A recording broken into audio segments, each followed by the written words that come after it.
Ready start. महोदय, मैं अपने बारे में कहता हूँ। जब मैं छोटा था और कॉलेज में पढ़ रहा था, तब रूस और जापान के बीच युद्ध छिड़ा।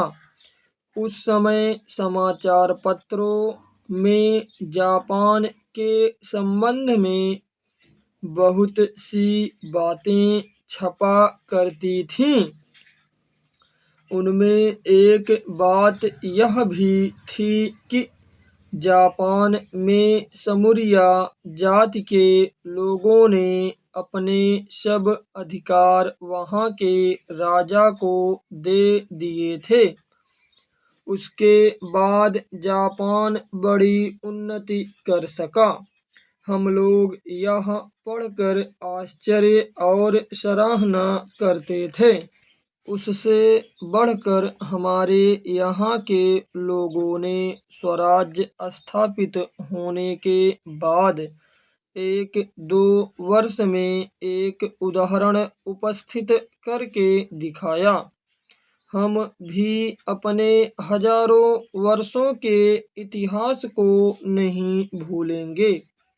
जो रियासतें अलग अलग स्थापित हो गई थीं और एक प्रकार से भारत कई टुकड़ों में बटा हुआ था, वे सब टुकड़े एक हो गए। आज ब्रिटिश भारत और देसी रियासतें मिलकर एक हो गई हैं। उसके बाद हमारे सामने यह प्रश्न आया कि भारत के लोग केवल स्वराज्य से ही सुखी नहीं हो सकते, उनको किसी न किसी प्रकार सुखी बनाना है। इस संबंध में सरकार ने अपनी ओर से प्रायः सभी राज्यों में जमींदारी और जागीरदारी उन्मूलन के कानून उपस्थित किए और वे कानून पास हुए। प्रसन्नता की बात तो यह है कि बहुत से स्थानों में कानून उन लोगों की स्वीकृति से तथा उन लोगों की सलाह से पास किए जिनकी जमींदारी और जागीरदारी समाप्त होनी थी। यह भी देश प्रेम का उदाहरण है।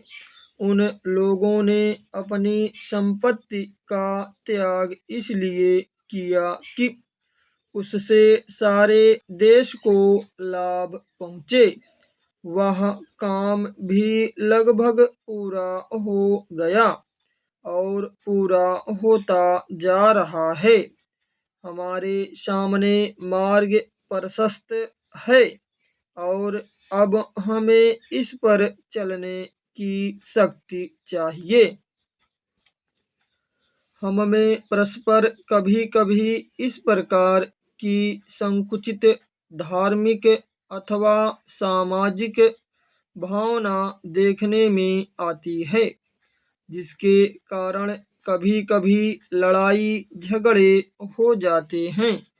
हम इस चीज को भी दूर करने का प्रयत्न कर रहे हैं।